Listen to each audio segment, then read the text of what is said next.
Hello दोस्तों, नमस्कार। आज हम बात करेंगे शून्यों की संख्या। यानी आज हम आप लोग बात करने वाले हैं, हम आपको आज सिखाएंगे शून्यों की संख्या कैसे फाइंड की जाती है, यानी शून्य कैसे मालूम किए जाते हैं। आज की क्लास बहुत ही अच्छी होने वाली है दोस्तों। आज की क्लास में हम लोग सीखेंगे कि शून्य कैसे फाइंड किए जाते हैं। यानी एक प्रश्न ये पेपर में आता है कि दाहिनी तरफ शून्यों की संख्या बताइए। दोस्तों आइए चलते हैं, हम लोग सीखेंगे आज शून्यों की संख्या।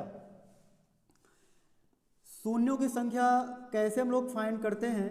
शून्यों की संख्या, शून्यों की संख्या कैसे निकाली जाती है।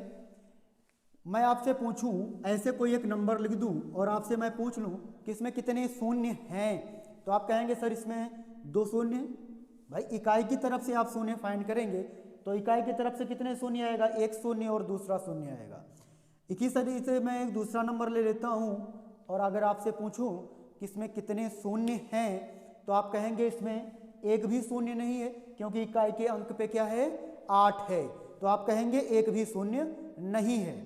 तो इस तरीके से तो शून्य कैसे बनता है, सबसे पहले इस बात पे चर्चा की जाए कि शून्य बनता कैसे है, शून्य की उत्पत्ति कैसे होती है।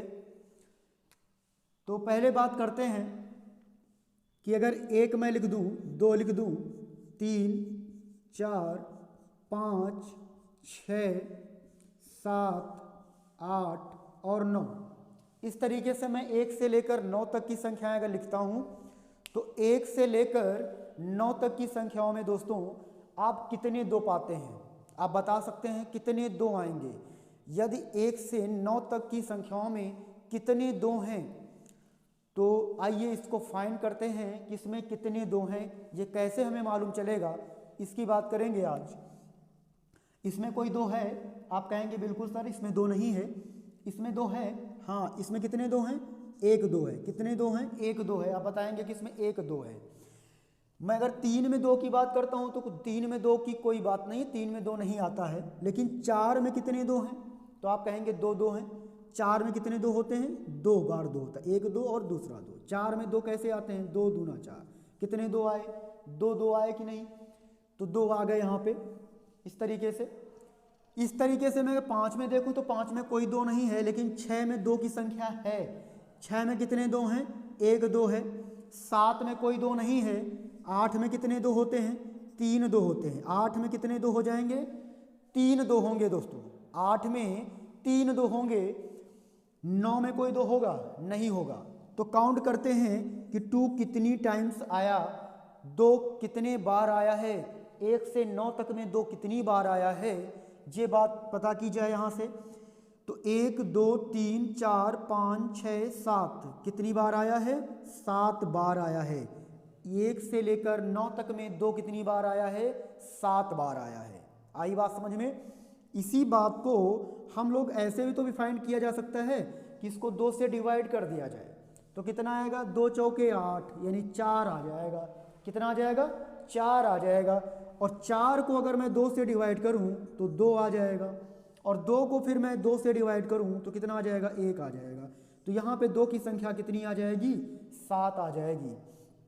कहने का मीन्स ये है कि अगर हमको ये मालूम करना है कि कोई नंबर कितनी बार रिपीट हुआ है, उसमें कितनी बार आया है, तो मैं उस नंबर को उतनी बार डिवाइड करूंगा, उतनी बार भाग करूंगा, जब तक कि हमारा शेषफल उस संख्या भागफल उस संख्या से छोटा ना हो जाए। भागफल उस संख्या से छोटा ना हो जाए। बात समझ में आ रही है, बिल्कुल आ रही होगी।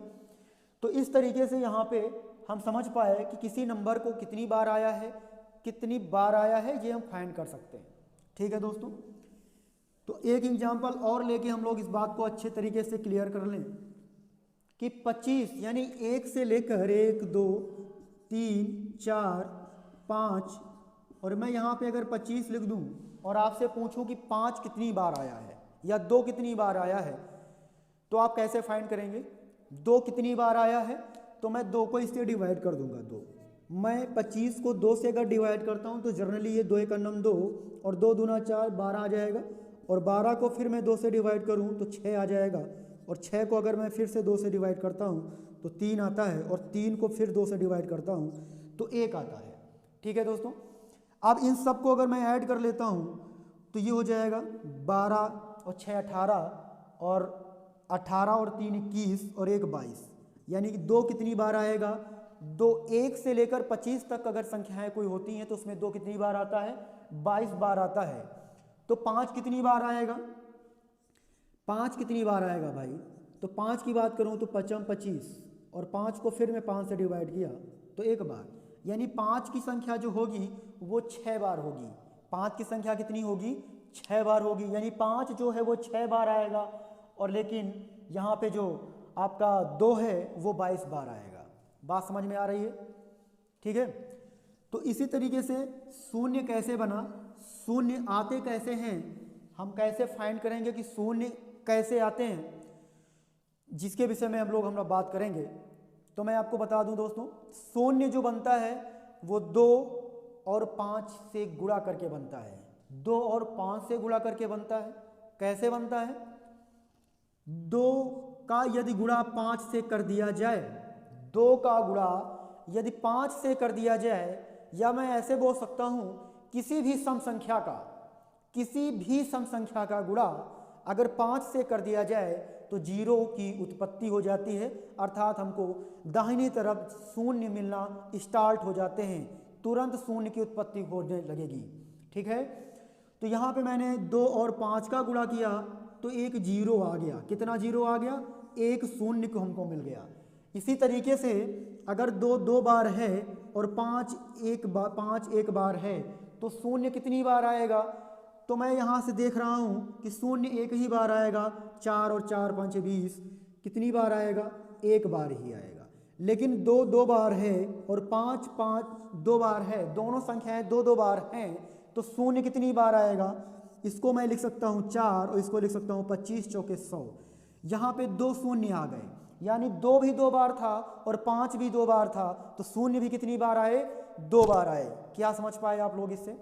इससे ये बात निकलती है कि 2 और 5 की संख्या जितनी होगी, यानी 2 और 5 की संख्या कॉमन होगी, जितनी कॉमन होगी हमारे शून्य भी उतने ही होंगे। यानी 2 और 5 की संख्या जितनी कॉमन होगी उतने ही हमारे क्या होंगे? शून्य मिलेंगे।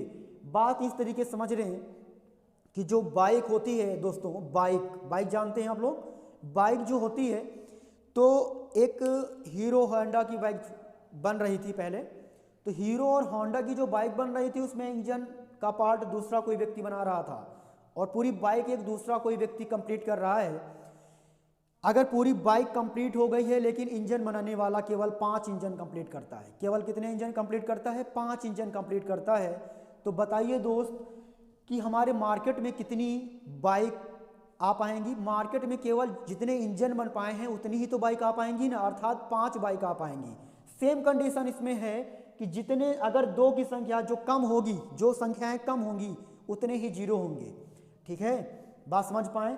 जैसे कि मैं यहाँ पे 2 2 2 और 2, इसका फिर मैं मल्टीपल कर दूँ 5 × 5 × 5। यहाँ पे 4 बार 2 है, लेकिन 5 कितनी बार है? 3 बार। तो 3 बार 2 भी तो है ना, तो यही शून्य हो जाएंगे। कितने शून्य हो जाएंगे मेरे पास? 3 शून्य हो जाएंगे। बात सही आ रही है? समझ में आ रही है? तो बिल्कुल समझ में आएगी, इसमें कोई दो राय नहीं है। आपको हर एक चीज़ यहाँ पे समझ में आने वाली है। तो इस तरीके से यहाँ पे 3 शून्य हो जाएंगे। शून्य इस तरीके से फाइंड करते हैं हम लोग। तो बिल्कुल बेसिक कॉन्सेप्ट। अगर मैं आपसे पूछूं कि इसमें शून्य कितने होंगे, इसमें कितने शून्य होंगे, तो आप कहेंगे इसमें जो शून्यों की संख्या होगी ना, इसमें जो शून्यों की संख्या होगी वो कितनी होगी? 4 होगी। इसमें शून्यों की संख्या कितनी होगी दोस्तों? 4 संख्या होगी। इसके बाद मैं अगर आपसे पूछूं इस तरीके से अगर मैं पूछ लूं कि इसमें कितने शून्य होंगे, तो आप बताइए इसमें कितने शून्य होंगे? कोई बता सकता है इसमें कितने शून्य होंगे?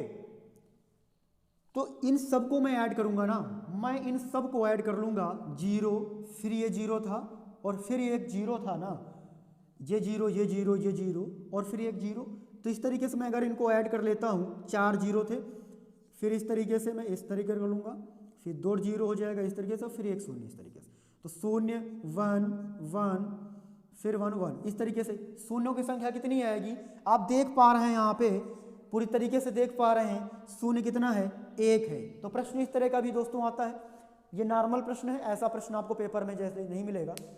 मैं आपको समझाने का प्रयास कर रहा हूँ छोटे प्रश्नों से, यानी छोटे बेसिक से हाई लेवल तक के सारे प्रश्न कराऊंगा। तो यहाँ पे शून्य कितने आएंगे? 1 शून्य आएगा। कितना आएगा दोस्त? 1 शून्य आएगा। अब आगे चलें, 1 शून्य हमको यहाँ पे मिला। अब मैं इसी तरीके से दूसरी की बात कर लेता हूँ। एक दूसरे टाइप का प्रश्न है और बात करूँ अगर आपसे कि शून्य कितना आएगा। जैसे मैंने 10 ले लिया या मैंने मान लिया 100 ले लिया, ठीक है। 100 के बाद मैंने इस तरीके से ले लिया, ठीक। फिर एक जीरो और मैंने बढ़ा दिया और फिर इसके बाद एक जीरो और बढ़ा दिया, 2 2 4 1 5 कर दिया, ठीक। अब पूछा जाए कि जीरो कितना होगा, इसमें कितने जीरो होंगे, इसका मल्टीपल अगर कर दिया जाए तो कितने जीरो आएंगे। तो आप देख पा रहे हैं यहाँ पे जीरो की संख्या कितनी है? 2 है। यहाँ पे जीरो की संख्या कितनी है? 3 है।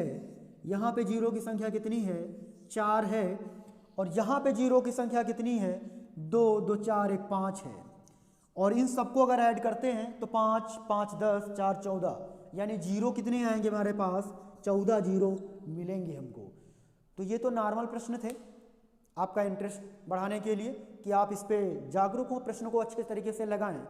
अब लगाने जब आपको समझ में आ जाता है कि जीरो की संख्या हम लोग किस तरीके से निकालते हैं, किस तरीके से निकाली जाती है, ये आप समझ चुके हैं, तो अब आते हैं अच्छे प्रश्नों की तरफ जो आपके पेपर में आते हैं, प्रतियोगी परीक्षाओं में पूछे जाते हैं। अब हम लोग सीखेंगे कि 1 से लेकर 100 तक की संख्याओं को, यदि 1 से लेकर 100 तक की संख्याओं को परस्पर गुणा कर दिया जाए तो शून्य की संख्या क्या होगी। दोस्तों ये प्रश्न इस तरीके से भी पेपर में आ चुका है और प्रश्न इस तरीके से भी बन सकता है कि 100 फैक्टोरियल में शून्यों की संख्या क्या होगी। 100 फैक्टोरियल, 100 फैक्टोरियल। अब इसको हम लोग विस्तार किस तरीके से करते हैं, आप लोगों ने इंटर की परीक्षा में, इंटर का मैं इसमें पढ़ा होगा। जैसे कि मैं यहाँ पे 5 फैक्टोरियल लिखूँ, इसको इस तरीके से भी लिखा जा सकता है, इस तरीके से भी लिखा जा सकता है, इसमें कोई दिक्कत नहीं है। ये भी फैक्टोरियल है और आपका ये भी फैक्टोरियल ही है, ठीक है। दोनों चीज़ें फैक्टोरियल ही हैं, बस आपको ये समझना है कि किस तरीके से फैक्टोरियल होता है। अब इसको अगर तोड़ना है तो 5 × 4 × 3 × 2 × 1, ये इस तरीके से होता है। अब 100 फैक्टोरियल की अगर कोई बात करता है आपसे तो आप 100 फैक्टोरियल भी इसी तरीके से बताएंगे कि 100 फैक्टोरियल आपका कैसे होगा। तो जो 100 फैक्टोरियल लिखा हुआ है 100 हो जाएगा, 99 हो जाएगा, 98 हो जाएगा, .1 हो जाएगा, इस तरीके से। तो वही बात हुई कि 1 से लेकर 100 तक की संख्याओं को यदि मैं आपस में गुणा कर देता हूँ तो दाहिनी तरफ शून्यों की संख्या कितनी होगी। तो दाहिनी तरफ शून्यों की संख्या आपको बतानी है कि यदि 1 से लेकर 100 तक की संख्याओं को गुणा किया जाए तो दाहिनी तरफ शून्य कितने आएंगे। तो वेरी सिंपल सी बात है, ये बहुत ही सिंपल है। मैंने बताया है कि आप जर्नल बात जान चुके हैं कि 1 से 100 तक की जब संख्याएं लिखी जाएंगी तो उसमें 2 ज़्यादा से ज़्यादा बार आएगा, यानी 2 की संख्या अत्यधिक होगी, 2 ज़्यादा होगा। और मैंने बताया है जो संख्या ज़्यादा होती है उसको फाइंड करने की कोई ज़रूरत नहीं है। मैं केवल 5 को अगर फाइंड कर लूँ 5 कितनी बार आया है, क्योंकि जनरली 5 इसमें कम बार आया होगा, तो मैं 5 को देखता हूँ कि 5 कितनी बार आया है। तो मैं अगर 100 को 5 से डिवाइड कर देता हूँ दोस्तों तो मेरा आंसर कितना आएगा, यहाँ पे 5 दूना 10, 20 आ जाएगा, आएगा ना। और मैंने ये कहा है किसी संख्या को अगर मालूम करना है कि वो कितनी बार आती है तो जब तक उससे छोटा भागफल ना आ जाए तब तक उसको क्या करना है, डिवाइड करना है। तो मैं भी इसको डिवाइड कर देता हूँ, तो 5 चौके 20, यानी 4 जो कि 5 से छोटा हो गया। अब हमको डिवाइड करना नहीं, तो मैं कह सकता हूँ कि शून्यों की संख्या कितनी होगी, 24 अर्थात 24 होगी। 1 से लेकर 100 तक की संख्याओं को गुणा करने पर शून्यों की संख्या 24 होगी। दोस्तों समझ में आई बात, बिल्कुल समझ में आ रही होगी। अब हम लोग आगे प्रश्न करेंगे। आगे प्रश्न आता है कि 255, इस तरीके का प्रश्न हो सकता है कि 255 फैक्टोरियल में शून्यों की संख्या क्या हो सकती है, ठीक है। यानी 255 फैक्टोरियल, 255 फैक्टोरियल में शून्यों की संख्या क्या होगी, ठीक है। तो तो 255 फैक्टोरियल में दोस्तों शून्यों की संख्या हमको फाइंड करनी है कि 255 में कितने शून्य आएंगे। तो मैं 255 को, क्योंकि 2 बहुत बार आ सकता है, इसमें काफ़ी बार 2 आएगा, तो मैं डायरेक्ट यहाँ पे 5 की बात करता हूँ कि 5 कितनी बार आया है। अगर मैं इसको 5 से डिवाइड करूँ दोस्तों, तो आप समझ पा रहे हैं कि 5 25 और 5 51 5 कितना आ जाएगा, 51 आ जाएगा। और दोस्तों मैं को फिर 51 को 5 से डिवाइड करूँगा, तो 5 से अगर डिवाइड करूँ तो 10 आ जाएगा जनरली, और 10 को फिर 5 से डिवाइड करूँगा तो कितना आ जाएगा, 2 आ जाएगा। ठीक है दोस्त, अब इन सबको अगर प्लस किया जाए तो आंसर कितना आ जाएगा, 50 10 60, और 60 और 3 होता है 63। यानी में 255 में जो शून्यों की संख्या होगी ना, वो कितनी होगी, 63 होगी।